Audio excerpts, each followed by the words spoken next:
Shalom, rekan-rekan hamba Tuhan, pelayan-pelayan Injil GSCA di Jawa Barat. Puji Tuhan, pagi hari ini mari kita renungkan firman Tuhan bersama-sama. Terambil di dalam Yohanes 8 ayat 30 sampai dengan 36. Namun saya bacakan satu ayat saja buat kita hari ini, yaitu ayat 32. Kamu akan mengetahui kebenaran dan kebenaran itu akan memerdekakan kamu. Banyak orang berpikir bahwa kebebasan identik dengan adanya ikatan. Tidak adanya ikatan, penghalang, batasan atau aturan yang meningkat. Namun apakah kebebasan memang berarti kita bisa berbuat segala sesuatu sekehendak kita sendiri tanpa perlu memperhatikan aturan-aturan yang berlaku? Kebebasan sejati bukan berarti kita bebas melakukan sesuatu. Kebebasan bukan berarti tidak ada hukum yang harus kita ikuti. Saat-saat ini kalau kita memperhatikan bangsa Indonesia sedang melakukan langkah di dalam pandemi COVID-19, yaitu new normal. Di dalam new normal kita bebas untuk melakukan aktivitas, bebas keluar, bebas pergi kemana saja. Tetapi ada aturan-aturan yang harus kita ikuti.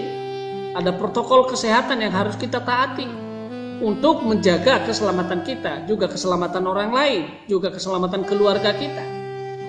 Tetapi kebebasan untuk kita bisa berkarya, bisa beraktivitas, itu adalah kebebasan yang Tuhan lakukan, yang memang harus kita kerjakan.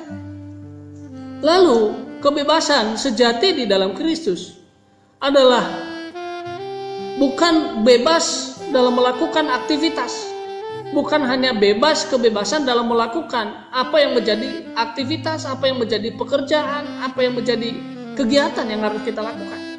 Tetapi yang dimaksudkan kebebasan sejati adalah bagaimana Kristus membebaskan kita, memerdekakan kita dari perbuatan dosa.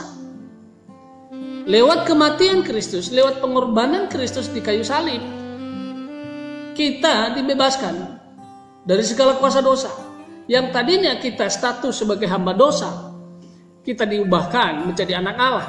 Yang harusnya tadi kita status budak dosa, kita diubahkan menjadi ciptaan yang baru di dalam Kristus. Jadi kebenaran sejati akan memerdekakan kita. Kebenaran yang membuat kita bebas adalah kebenaran Kristus, di mana Kristus mati di kayu salib untuk membebaskan kita dan memerdekakan kita. Sehingga kita hari ini kalau ada sebagaimana kita ada, bukan karena kekuatan kita, melainkan karena Kristus hidup di dalam kita. Jadi kebebasan sejati ada aturan-aturan yang harus kita ikutin, di mana kita hidup bersama dengan Kristus. Berarti kita harus hidup dipimpin oleh Kristus. Kita harus hidup dipimpin oleh Roh Tuhan. Kita harus mengikuti aturan-aturan Tuhan. Kita harus mengikatkan diri dengan aturan-aturan atau hukum-hukum Tuhan yang berlaku. Untuk kita boleh mengasihi satu dengan yang lain. Untuk kita menjauhkan diri dari keinginan-keinginan daging. Untuk kita menjauhkan diri dari perbuatan-perbuatan dosa. Dan saat ini kita berjalan seperti apa yang Tuhan inginkan. Seperti apa yang Kristus mau dalam hidup kita. Yaitu kita menjadi orang yang menegakkan kebenaran. Menjadi orang yang menyaksikan tentang kebenaran Allah kepada siapapun. Kita harus berani mengatakan kebenaran. Kita harus berani menyatakan kebebasan bagi setiap orang. Bahwa lewat Kristus ada kebebasan sejati. Lewat Kristus ada kemerdekaan sejati. Bukan lagi kemerdekaan yang sementara, tetapi kemerdekaan sejati dari segala perbuatan dosa. Dosamu diampuni, dosamu disucikan, dosamu dilepaskan ketika engkau percaya kepada Kristus. Dan kau hidup di dalam aturan-aturan, kau hidup di dalam kebenaran Kristus.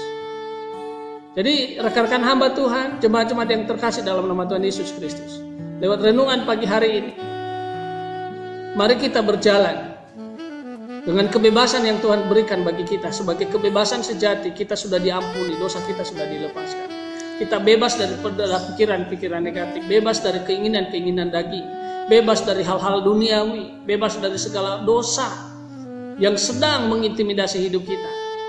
Jangan pernah biarkan iblis akan menggoda, jangan biarkan iblis akan menuntun engkau, akan menipumu dengan berbagai cara untuk membawa kau kepada kebebasan yang bukan kebebasan daripada Allah. Tetapi kebebasan daripada Allah adalah ketika kita menikmatinya, ketika kita mengikatkan hidup kita di dalam hukum Tuhan. Rekan-rekan yang terkasih dalam nama Tuhan Yesus Kristus, mari lewat yang normal yang saat ini bangsa Indonesia jalankan dalam kepemerintahan, dalam menghadapi COVID-19, mari kita ikutin aturan-aturan yang berlaku. Mari kita hidupin protokol-protokol yang berlaku untuk menjaga keselamatan kita, untuk menjaga keselamatan keluarga kita, sanak saudara kita, orang-orang terdekat dengan kita. Dan itu kita juga menjaga bagaimana kebenaran Allah menjadi kemerdekaan dalam hidup kita, memerdekakan kita dari segala perbuatan dosa, dari segala perbuatan-perbuatan yang tidak menyenangkan hati Tuhan, hal-hal yang negatif, hal-hal yang menjerumuskan kepada maut. Tetapi kita mempertahankan bagaimana kebebasan yang ada Kristus di dalam kebenaran Allah kita bisa nyatakan. Mari kita tundukkan kepala kita berdoa. Bapa di surga, dalam nama Tuhan Yesus kami bersyukur kepadamu. Kiranya anugerah-Mu, kasih setia-Mu, pengorbanan-Mu akan melekat dalam hidup kami sebagai kebebasan sejati. Kamu lepaskan kami dari segala perbuatan dosa kami, dari segala pelanggaran-pelanggaran kami. Karena Kau menyayangi dan Kau mengasihi kami. Kami merdeka, kami bebas dari dalam Kristus Yesus. Kami bersyukur kepadamu atas renungan pagi hari ini. Kamu berkati. Biarlah seluruh pendengar, rekan-rekan hamba Tuhan, jemaat-jemaat Tuhan diberkati Tuhan, dilawat oleh Tuhan, dan diberi hikmat oleh Tuhan. Di dalam nama Yesus. Haleluya. Amin.